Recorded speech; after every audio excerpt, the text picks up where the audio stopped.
Good morning, YouTube fans. This is another episode of Gardening with Vincenzo. And today what we're doing is we are clearing our picnic table gardening area. And we have taken out everything, debris, those types of things. What we've done is we've taken each one of the planters, the Panteras, and we have used a 2-bucket method. And here's my 2 buckets over here.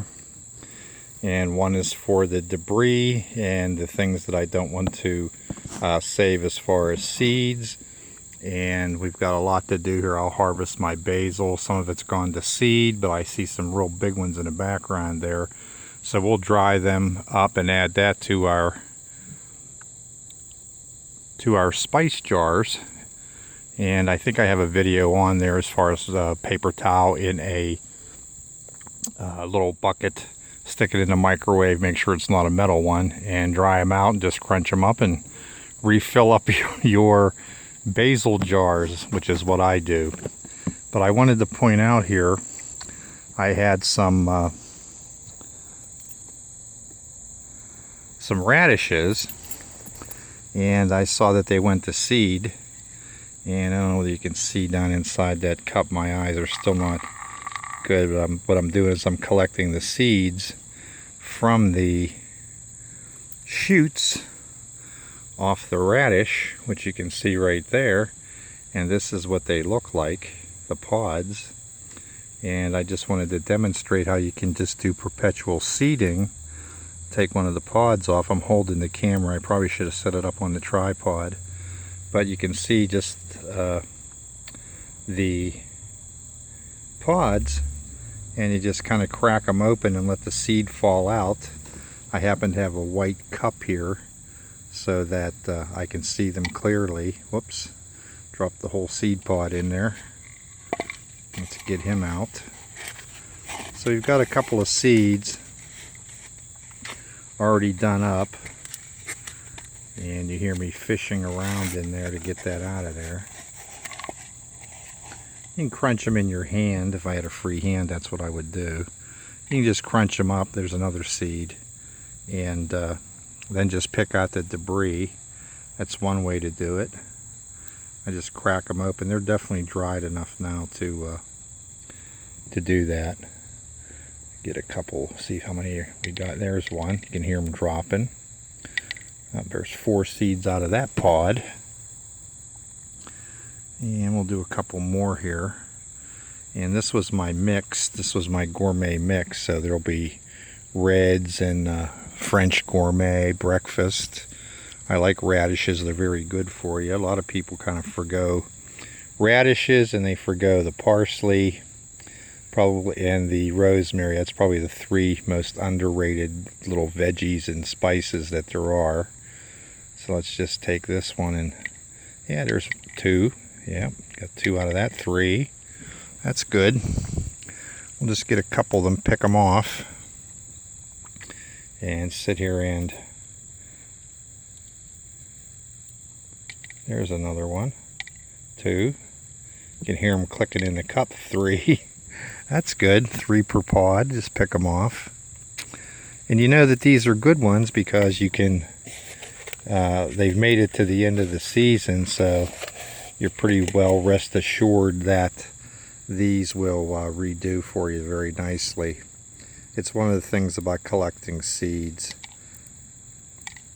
It's a great way to perpetuate. You don't have to buy new seeds, and you know that you have a good genetics on them because what you're doing is you're just perpetuating. You know, that one was loaded. Just picking them off one by one. You can feel them inside. I wanted to catch some of these before we got our rain. This is zone 6A in Valencia, PA, Middlesex Township, and we've been blessed with some nice pre-fall warm temps. It's cool at night, but it's very nice otherwise. 80 degrees during the day. It's been dry. There's a couple more. You'll have to forgive me. I keep moving my left arm here that's holding the camera since I'm right-handed. Oh, there's some more.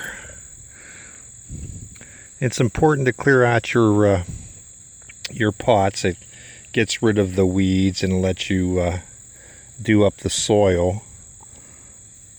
You know, you can loosen the soil back up. I didn't add any slow release fertilizer. I'll do that come springtime when I replant. But I just wanted to show you that you know, when you grow things, they produce seed, and you can collect the seeds with a little bit of effort. Not much effort. It doesn't take that much effort to do this. In fact, it's rather enjoyable. It's a beautiful day today.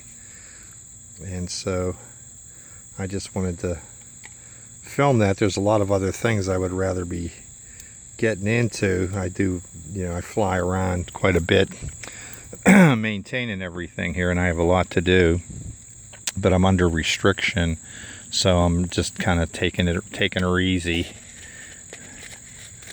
And I'll probably get, you know, maybe 100 seeds off of these pods, and that's more than enough. And I'll just put them in a little medicine bottle, put a sugar packet in them to pick up the moisture. Yeah, oh, that one's loaded. I can feel them in there. They're hard. Yeah.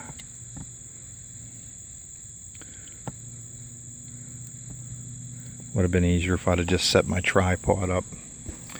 But anyway, I wanted to demonstrate that.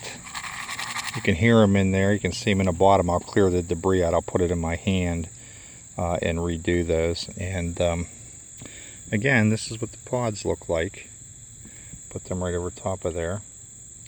And here's what the end result looks like as far as rejuvenating. Got nice black soil there. It's, you know, I add some organics, and I'll add some slow release fertilizer for that. I also picked up at a flea market some of these real long, nice trays, planters.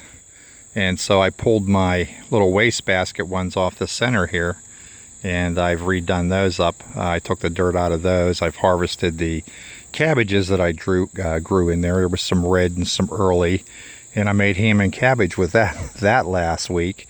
You can see the cinnamon basil. It's all gone to seed here. You know, nice pods on it. And I could probably cut the tops of those off, and because there's a little bit more growth.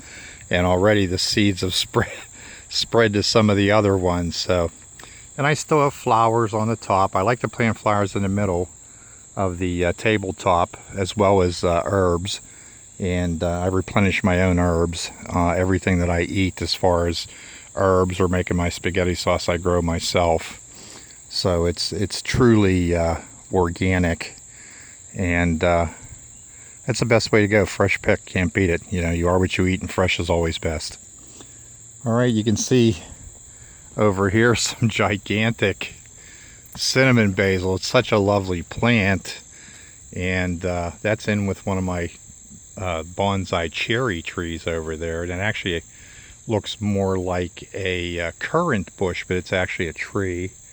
I still got a few things popping up. I still have a lot of flowers. It's amazing the impatience. That is truly the plant to plant in the springtime when you're able, because it just blooms all summer long. Here we are, you know, 3/4 of the way through September, and things are still looking beautiful. I still have some of these beautiful purple petunias, and I have the dianthus, perennial dianthus, and I have the dwarf sweet williams in the planter boxes that are on the top of the table. And we're just steady going at it. And I thought I'd just throw that out there about the seed collecting.